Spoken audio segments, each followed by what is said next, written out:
Halo, Jap. Halo, Cut. Apa kabarnya nih? Baik, Cut. Ada apa? Gak apa-apa, ini gue nelfon karena gue sebenarnya gak bisa tidur aja.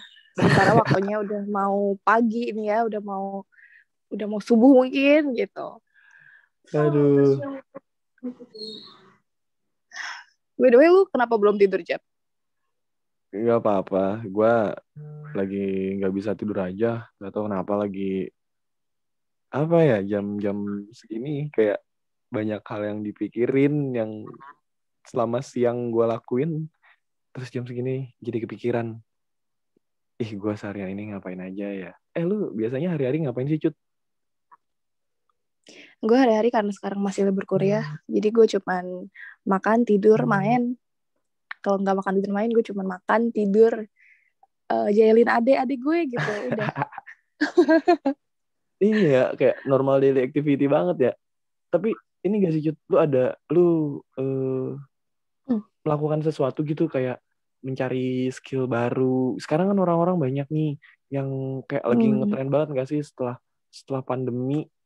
Kemarin kan orang-orang lockdown, mereka ngurung diri di rumah dan mereka selama lockdown itu mencari sesuatu. Lu ada gak sih, Jud, kayak gitu? Atau sekarang lagi ngelakuin apa gitu buat ngasah diri lu, buat dapetin skill baru? Gue lagi seneng baca buku. Terus gue juga lagi seneng ngelukis gitu karena waktu awal pandemi gue iseng aja beli watercolor palette gitu, terus gue juga beli kertasnya. Itu sebenarnya hobi lama sih, hobi gue masa kecil yang udah lama gak gue lakukan gitu. Terus ternyata setelah gue lakukan asik juga gitu untuk mengisi waktu luang gue daripada cuman main HP aja gitu. Terus end up jadinya skill menggambar gue jadi terasah. Terus jadinya bisa gue pergunakan kalau misalnya teman gue ulang tahun, gue bikinin gambar buatan gue gitu, tapi gue kasih figurannya gitu. Jadi somehow itu bermanfaat juga sih buat gue. Jadi gue nggak perlu banyak effort ngeluarin uang, gue tinggal ngurusin ide gue aja untuk jadiin gambar gue itu kado untuk seseorang gitu. Oh, Kalau lu jadi kayak gimana? kayak gini nggak sih? Gue pun juga sama ya. Kalau gue lebih kayak ke kerajinan tangan, Cut. Maksudnya kayak lu kan melukis, lu kan spesifik ya, lu spesifik kerajinan tangan. Nah, kalau gue tuh apapun itu gue olah gitu, gue olah jadi kayak misalnya gini nih, misalkan di rumah banyak apa namanya, misalkan majalah-majalah bekas, majalah-majalah bekas. Nah, nanti si majalah-majalah bekasnya itu gue gulung kecil-kecil, jadi kayak masih ingat nggak sih dulu aku TK bikin kerajinan tangan dari stik es krim. Nah, kalau gue bikinnya dari gulungan-gulungan majalah. Kan kalau majalah warna-warni ya, majalah warna-warni. Nah, kayak gitu. Nah, terus atau enggak masih majalah bekas atau si koran bekas ini gue potong per huruf. Nah, kalau misalkan buat hadiah ulang tahun gitu, gue potong per huruf, gue tempelin happy birthday-nya, jadi kayak apa ya, jadi ala-ala apa sih disebutnya, pokoknya ala-ala DIY ya? iya, DIY. ala-ala DIY, iya, ala-ala DIY. Nah, terus kayak gue sekarang lagi seneng, pokoknya lagi seneng bikin kerajinan tangan. Sama sih, gue juga baca buku juga. Kalau lu baca buku apa aja biasanya? Gue kebetulan lagi suka baca bukunya Mark Manson. Yang kedua sih ini gue lagi baru baca. Karena kan yang pertama judulnya The Subtle of Not Giving a Fuck ya. Terus yang kedua, yang kedua ada judulnya itu Everything is Fucked Up gitu. Itu sebenarnya ngebuka mata gue juga sih, karena apa yang kita temukan di sehari-hari sebenarnya nggak sebegitu harus dipikirkan gitu. Dan itu sebenarnya keren juga sih. Jadi gue tuh lebih suka masuk baca buku yang emang orang menceritakan sesuai gaya bahasanya dia gitu. Karena gue nggak bisa kalau misalnya buku terlalu puitis, gue nggak terlalu suka gitu mencernanya. Gue juga kadang-kadang suka miss untuk mengertinya gitu. Diksinya sulit nggak sih memahami diksinya, benar, mencernanya gitu. Walaupun gue anak komunikasi, tapi itu agak sulit juga bagi gue sih. Sama. Gue juga pun kadang itu buku yang lu baca tuh kayak sempat booming nggak sih kemarin? Makanya gue beli juga gara-gara booming itu. Apa sih bahasa Indonesianya, seni untuk bersikap bodo amat nggak sih? Iya, benar-benar. Kok ya, tahu iya sih? Itu ya sebelum booming gue udah baca, dan gue sekarang lagi baca Berbicara Juga Ada Seninya. Itu sih bahasa Indonesia, Itu cuman gue nggak tahu. mau beli sih waktu itu. Ya. Gimana bukunya bagus gak? Bagus sih, kayak terkadang hal-hal kecil yang kita lakukan, ini gue gambarin secara global maksud dari bukunya ya, bukan isi bukunya gitu. Iya ya. Jadi si hal-hal kecil yang kadang kita lakukan, tapi kalau kita sadari kita tuh gak mau melakukan itu, tau gak? Jadi kayak gue ngejatohin kaca, tapi itu tanpa sadar gitu, karena gue bengong. Nah tapi aslinya gue gak mau. Nah pokoknya kayak itu tuh banyak hal-hal yang bikin kita berpikir lagi gitu. Gak tahu kenapa, kayak setelah gue baca buku itu, gue jadi berpikir banyak apa ya kasarnya ya, mawas diri. Jadi kayak bahan mawas diri gitu, kayak berpikir lagi tentang diri gue yang seperti apa. Nah kayak gitu. Jadi kayak dua buku yang apa ya, buat bercermin gak sih? Iya sih. Gue kalau baca buku juga jadinya ada satu masa gue memikirkan apa yang gue lakukan itu sebenarnya gak sepenuhnya benar gitu gara-gara gue baca buku. Tapi gue ada juga sih buku yang membuka pikiran gue. Jadi gue itu sebelum beli si Subtle of Giving a Fuck ini, gue beli buku namanya Rich Dad Poor Dad. Lu pernah denger gak? Ih, belum.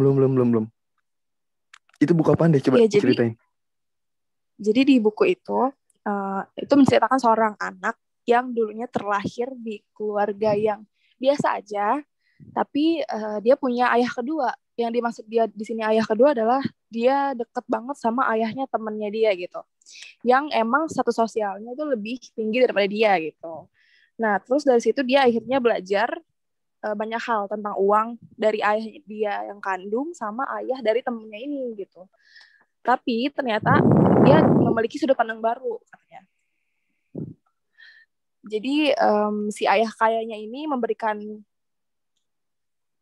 dia pelajaran tentang value mendapatkan uang gitu. Sementara ayah yang miskinnya ini memberikan value kalau dia itu harus hidup untuk bekerja untuk mendapatkan uang gitu. Jadi ini ada sudut pandang yang gue dapatin kalau misalnya kita mau berbisnis gitu lewat si Rich Dad Poor Dad gitu kan. Karena si ayah yang kaya dan ayah yang miskin ini, maksudnya ayah dia yang sekarang itu memiliki sudut pandang yang berbeda gitu tentang apa itu uang, bagaimana cara kita mendapatkannya, terus harus bagaimana nih gitu untuk kita cara mendapatkannya. Itu beda sih sebenarnya sudut pandangnya. Jadi gue belajar banyak hal juga dari situ gitu. Jadi kayak baca buku tuh gini gak sih, katakan kita orang yang fun reading lah ya, kita bukan orang yang nerd juga, tapi katakan kita suka baca buku gitu. Nah dari baca buku ini kita dapat banyak pelajaran gak sih buat diri kita lagi? Iya sih benar.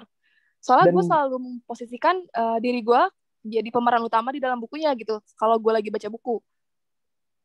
Nah iya, dan kadang gue pun ketika gue baca buku, gue nggak hanya membaca dan ngelihat konflik, bahwa ini konfliknya kayak gini. Kayak contoh misalkan buku yang sekarang lagi gue baca, Mengapa Negara Gagal gitu.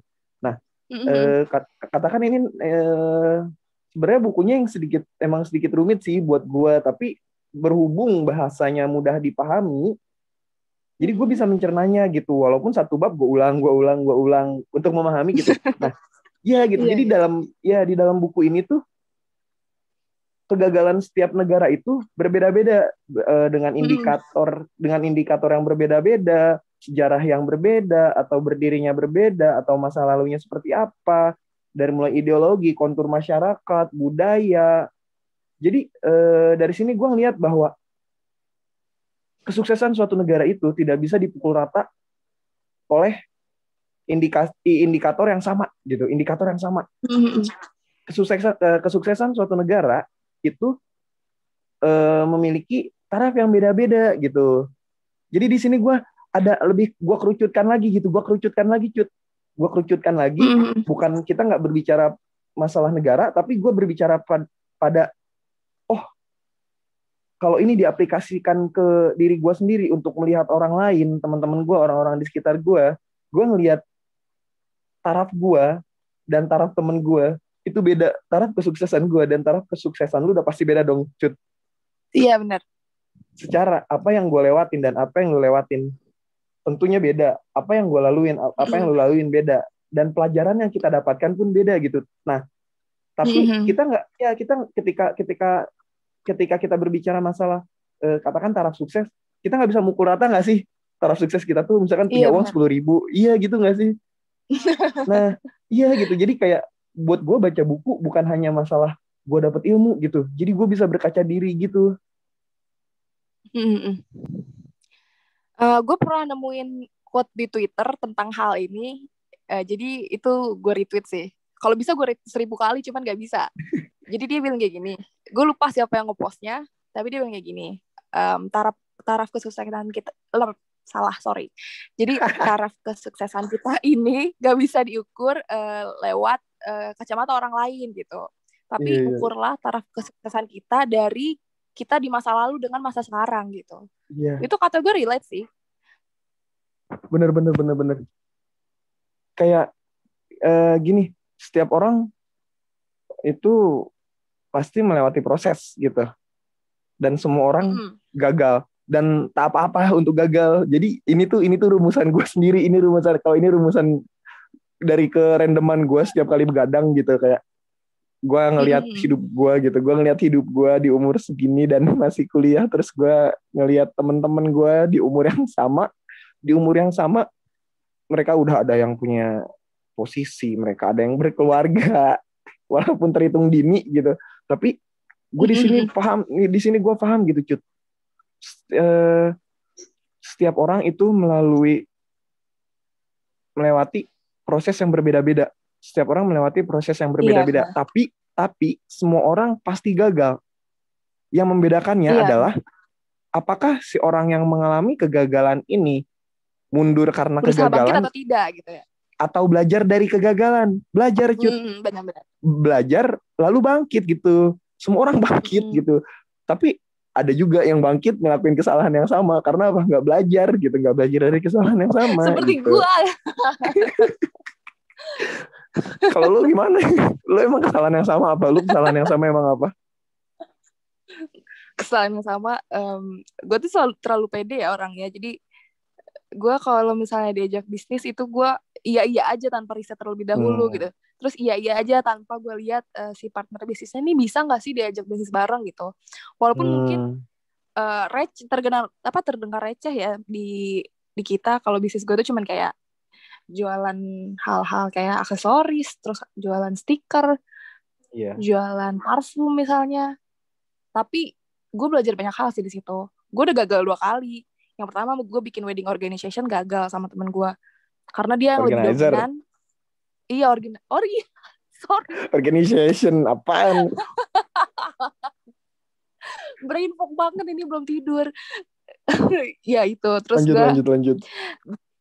Ya terus gue bikin bisnis, akhirnya dari jasa gue bikin yang barang gitu kan. Terus itu gagal lagi karena miscommunication. Terus kayak si pemegang uangnya juga tidak amanah gitu. Jadi ya udahlah gitu. Terus sekarang gue mau mulai lagi ceritanya, tapi gue udah belajar dulu sebelum memulai gitu. Nah iya. Jadi mungkin yang sekarang ini agak lebih sukses kali ya. Semoga ya. Semoga ya, asli sih emang kayak gue ngedenger cerita lu. Kalau di gue bukan orang yang pandai berbisnis, Cut, jujur.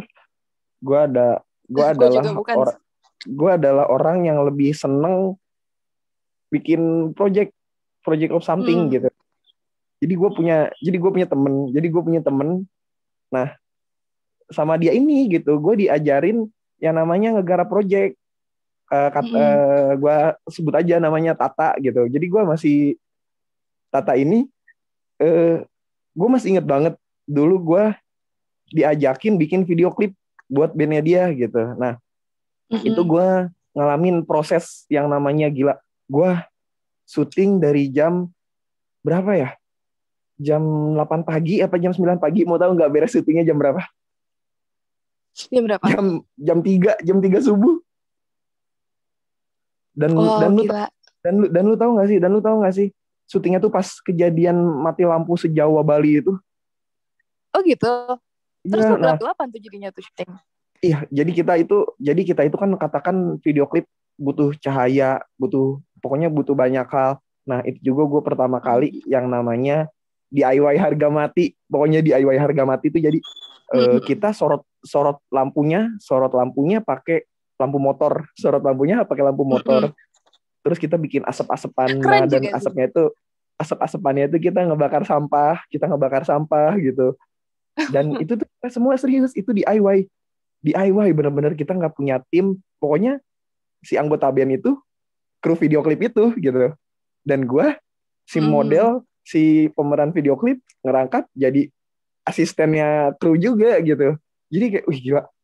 Nah, setelah kejadian itu, gue emang dari zaman sekolah sih udah ngerasain yang namanya bikin project DIY. Tapi gue nemu satu titik di mana gue diajarin bahwa DIY harga mati gitu.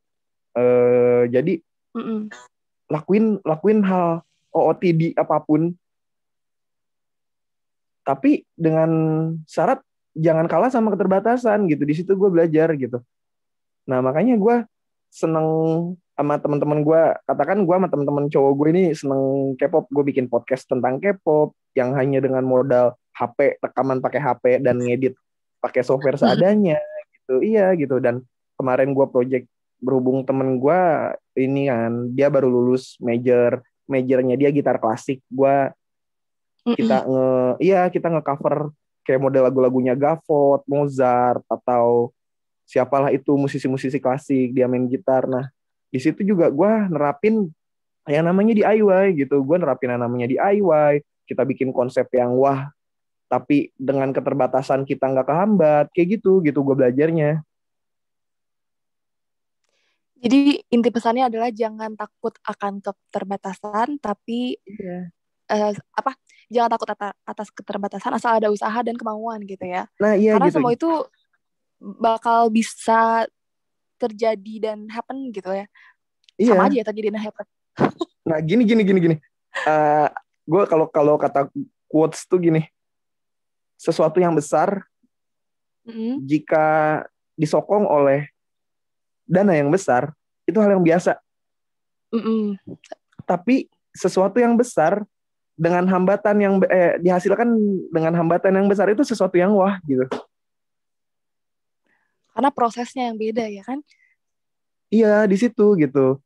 Nah, jadi kayak katakan yang emang orang-orang ngelihat hasil tanpa mengetahui proses. Nah, tapi proses ini penting gitu bagi orang yang ngejalaninnya gitu. Iya benar. Karena proses itu bisa mendewasakan kita juga nggak sih? Iya, proses ya termasuk kegagalan, dan balik lagi taraf kesuksesan setiap orang tuh beda-beda. Beda-beda benar.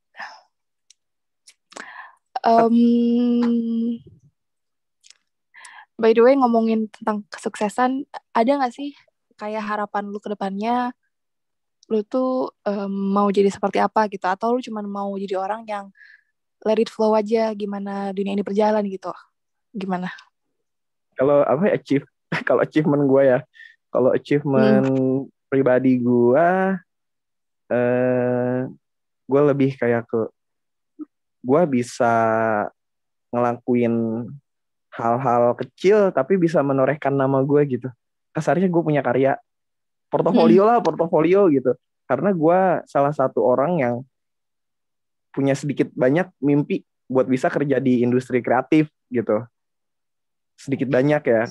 Besar sih sebenarnya mimpi gue buat kerja di industri kreatif. Makanya kayak gue sekarang nggak relate sih sebenarnya, kehidupan gue tuh sehari-hari cuman bangun, baca buku, jogging, makan, nulis cerita gue, terus gue publish ke Wattpad, terus gue tidur lagi gitu. Cuman gitu-gitu doang hari-hari gue. Kalau lu gimana? Lu punya target nggak sih deket-deket ini, atau jangka panjangnya, atau apalah itu? Punya target nggak? Kalau target pasti punya. Aduh, ada yang jual. Kalau target pasti gue punya. Cuman target jangka panjang gue sebenarnya pengen keliling dunia di negara-negara yang belum gue kunjungi gitu. Itu adalah target jangka panjang gue. Tapi untuk menuju target jangka panjang itu pasti ada target-target kecil yang harus gue achieve dulu. Contohnya misalnya gue harus financially stable dulu. Terus misalnya gue harus punya sesuatu yang bikin gue gampang untuk nabung, gampang untuk bisa punya kenalan yang bisa bikin gue gampang untuk keliling dunia gitu. Terus juga ada beberapa skill misalnya soal bahasa, misalnya nggak cuma bahasa Inggris yang harus gue pelajari, seperti bahasa-bahasa yang lagi happening sekarang, Korea, Mandarin atau apapun itu gue harus mulai belajar meskipun itu basic gitu. Gitu sih sebenarnya. Kayak gini nggak sih, kita juga tetap punya mimpi buat ningkatin skill kita, punya target.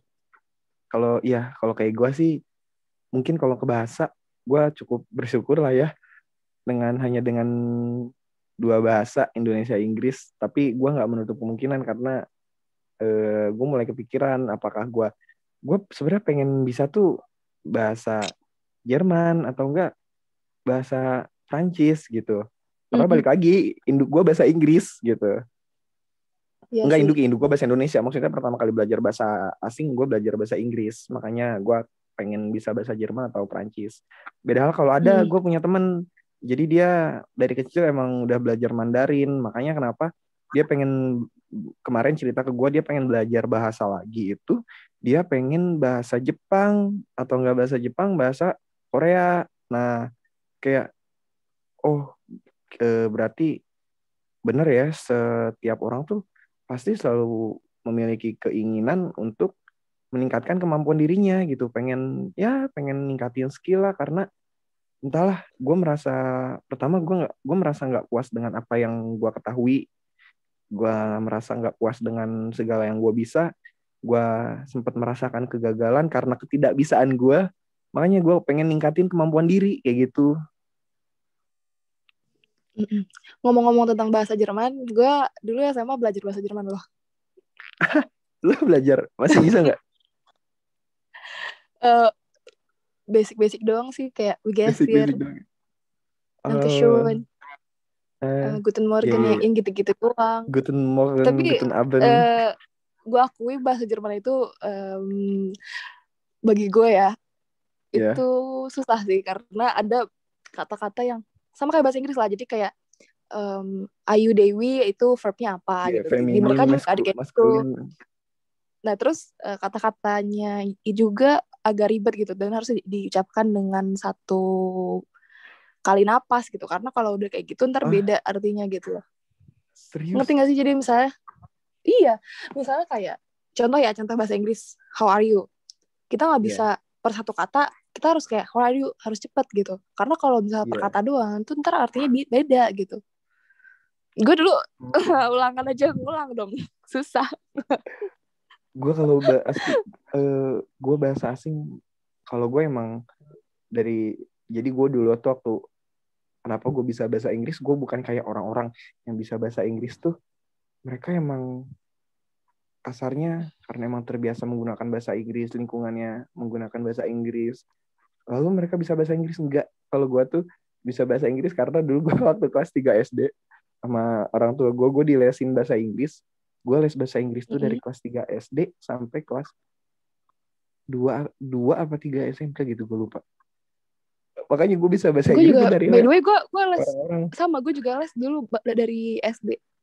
Gue les itu di Asmin, gue inget banget, namanya Angso Duo English Lesson. Sama gue dari SD. Jadi di dekat rumah gue ada. Pas SD gue paling bego bahasa Inggris. Sama gue juga. Gue tuh dulu muak, asli. Gue tuh dulu muak disuruh les bahasa Inggris. Gue muak, gue capek. Karena gila, lu bayangin anak kelas 6 SD harus ngapalin 16 tenses. Anak kelas 6 SD suruh ngapalin 16 tenses. Dan kasarnya gue sekolah di SD negeri yang kasarnya, ya tau lah SD negeri yang bahasa Inggrisnya cuma ala kadar gitu. Iya, makanya kayak anjir, ketika anak seumuran gue kelas 6 SD tuh siang-siang mandi di kali, gue harus les bahasa Inggris anjir. Gue ngapalin 16 tenses. Iya, gue ngapalin 16 tenses. Sampai gue diledek sama temen-temen gue. lu ngapain siang-siang, mendingan kita main daripada les bahasa Inggris. Dan gue sekarang ngerasain men, hasil gue dulu mengorbankan siang hari gue bermain malah les bahasa Inggris, sekarang kepake. Les bahasa Inggris gue sekarang kepake, dan sekarang gue berpikir bahwa gue lebih baik susah di masa muda gitu, tapi nanti kedepannya itu baik buat lu gitu nggak sih Cut? Iya benar-benar. Gue juga dulu gimana juga sih. Tapi sebenarnya kalau les itu kitanya harus enjoy kan ya. Nah gue tuh dulu di lesin 2 mata pelajaran gitu. Yang pertama bahasa Inggris, yang kedua itu MTK. Nah MTK ini dari jalur Sempoa. Lu pasti pernah denger deh. Oh iya, jalur Sempoa. Jadi kayak pakai papan gitu. Terus ada manik-maniknya.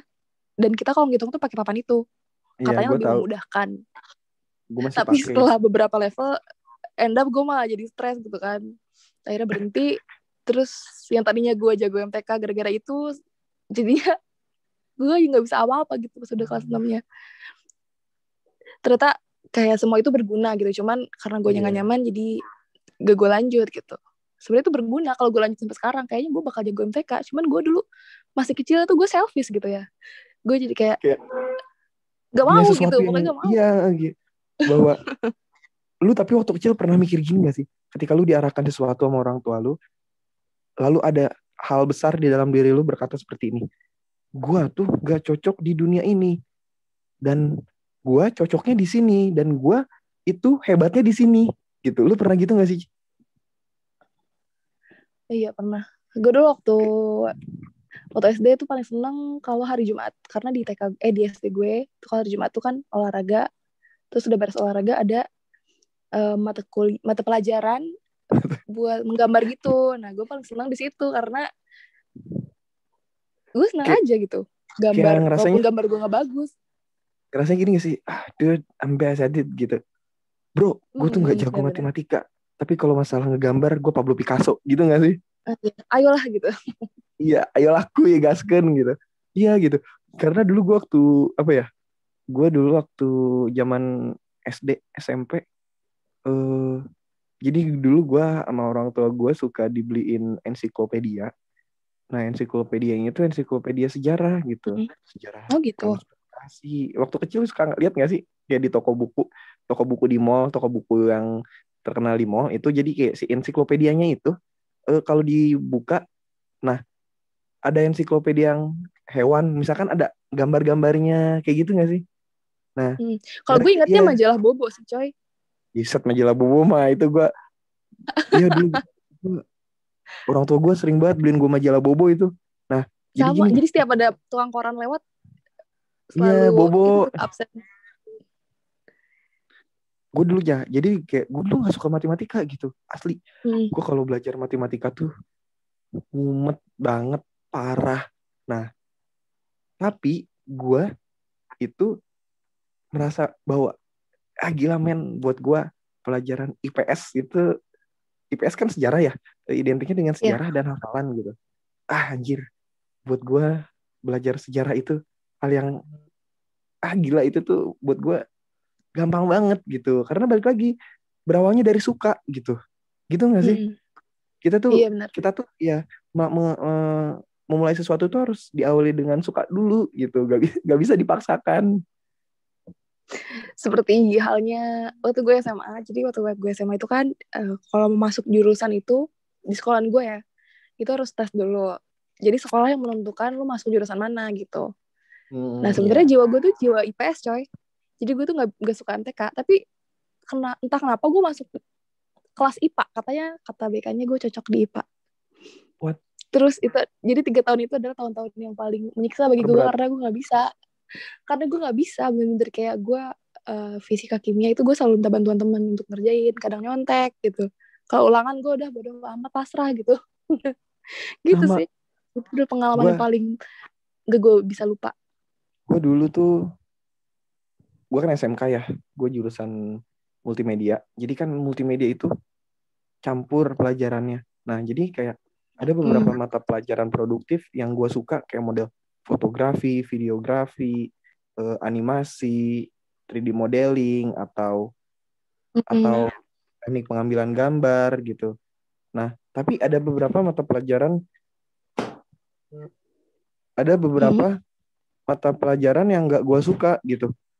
Kayak misalkan pemrograman dasar, pemrograman web, terus HTML, CSS, pokoknya kayak anjir, logika gue tuh nggak jalan. Karena gue emang udah buruk gitu logika gue tuh buruk. Logika gue pokoknya kayak pemrograman, buat gue pemrograman dan matematika itu sama menyeramkannya. Kayak gitu. Jadi makanya di 3 tahun itu gue ada mengalami masa tidak enjoy gitu. Makanya ketika tugas fotografi atau tugas videografi, tugas perfilman, gue ngerjain. Tapi kalau tugas bikin website atau bikin kalkulator, bikin aplikasi, gue kerjain asli. Dan ya asli itu gue kerasa banget di rapot, ketara banget jomplangnya. Makanya kayak, oh segala sesuatu itu harus yang disukai. Makanya kayak ketika kuliah, gue nyari jurusan yang gue sukai gitu. Gue udah gak sosokan, gila gue masuk ini, pokoknya keren kayak gini. Enggak, men. Yang penting gue suka, gue masuk gitu. Bener sih, bener. Gue udah sempat punya keinginan juga buat jadi dokter dulu sebenarnya, cuman pas gue lihat kemampuan gue, kayak gue gak mampu deh. Tapi iya sih, lu serius pernah mau jadi dokter? Iya, gue pernah pengen doang. Cuman setelah gue tanya-tanya ke alumni, terus ke orang-orang yang kuliah kayak gitu, di luar dari biaya yang juga mahal, ternyata mereka gimana ya, seperti tidak menjalani kehidupan seperti zombie gitu. Ujian, belajar, kalau enggak lu udah kelelep gak lulus gitu. Kayak ini gak sih? Gila, gue ngebayangin Cut, lu jadi dokter gitu, gue ngeri malah praktek gitu Cut. Enggak sih, tapi gini. Misalkan gitu ya. Misal jadi bener dokter. Nih ya, misal bener lu jadi dokter, lu kan begadang, bangunnya siang. Misalkan lu praktek, lu punya buka tempat praktek. Orang-orang tuh tempat prakteknya bukanya jam 7, jam 8, lu enggak, jam 1 siang. Dari siang. Iya, jam 1 siang, sampai nanti subuh tutup. Tapi emang iya sih, kayak kedokteran adalah salah satu bidang keilmuan yang memang dibutuhkan oleh manusia, tapi di satu sisi itu tidak semua orang mampu, men. Di luar daripada biaya ya, dari bidang keilmuan, tidak semua orang mampu, men. Iya nggak sih? Iya, benar.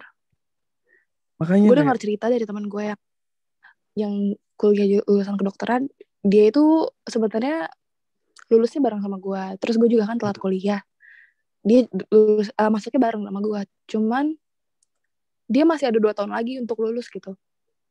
Harusnya dia sekarang ini kan di teman-teman gue yang lain itu udah pada lulus. Cuman karena kedokteran, jadi dia ada praktek. Terus dia ada koas yang ke rumah sakit gitu, pengabdian. Jadi memakan waktu yang lebih lama. Jadi setelahnya 7 tahun lu kuliah, lu baru lulus tuh jadi dokter biasa. Terus udah gitu, kalau dokter biasa kan paling kerjanya dokter umum gitu doang kan. Yang kata dia sih gajinya nggak terlalu banyak gitu. Kalau mau ngambil spesialisasi, lu ambil lagi 3 tahun, belajar lagi kayak biasa gitu. Wow, gila. Otak gue pasti meledak kalau gue beneran jadi kayak gitu. Asli sih itu benar-benar kerasa banget. Karena buat gue ilmu kedokteran itu salah satu ilmu tertua ya, Makanya kayak ada beberapa bidang keilmuan yang memang nggak semua orang buat gue mampu gitu. Kayak model matematika murni, fisika, terus kedokteran. Itu gila sih. Buat gue itu sesuatu yang, kalau ada orang nih, gue punya temen orang matematika murni dia. Wah gila, gue dewakan banget dah. Makanya gue waktu kuliah daring, UAS, statistik gue ke dia minta bantuannya. Gue statistik ngulang. Lu statistik ngulang. Statistik iya, ngulang. Gila Cid, statistik ngulang. Iya. Sama. Karena gue gak ngerti. Sama Cid. Udah mah mata kuliahnya susah dan kuliah daring. Udahan kita. Iya benar. Udah. Endgame. Makanya asli sih itu gila banget. Banyak hal yang emang semua orang nggak bisa dipukul rata, tau nggak? Serius. Menurut lu itu sesuatu yang mudah, tapi menurut orang lain itu untuk sesuatu orang yang lain sulit. gitu ya. Ya, gitu. Jadi semua orang tuh nggak bisa dipukul rata, nggak bisa disamaratakan gitu. Ada porsinya. Tapi lu pernah nggak sih ngerasa kayak gitu? Oh, gue cocok di sini, gue cocok di situ. Pernah sih gue. Sebenarnya dari gue kecil sih gue nggak merasa kayak gitu. Gue lebih cocok ke bidang-bidang yang pokoknya di luar matematika aja. Humaniora lah ya, berhubungan dengan manusia. Iya, humaniora benar. Iya benar. Kayak orang-orang kayak kita tuh mungkin lebih cocoknya di bidang humaniora gitu, kayak model public relation atau pengembangan sumber daya masyarakat, atau mungkin lebih mepet lagi seni budaya, gitulah ya. Jadi pada intinya gini loh, pada intinya nih, setiap manusia itu memiliki porsinya masing-masing.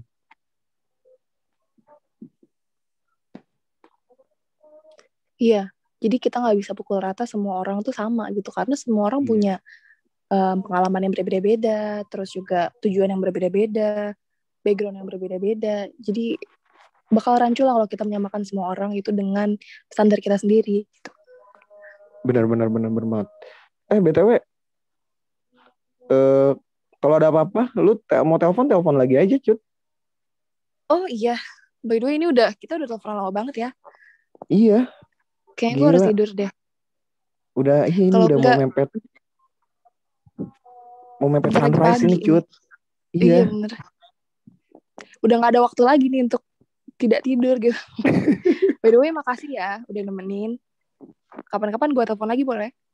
Iya udah ya, boleh Cut, boleh. Nanti kalau ada apa-apa boleh telepon lagi kok. Oke. Thanks ya Jap udah nemenin gue. Makasih Cut, sama-sama. Iya.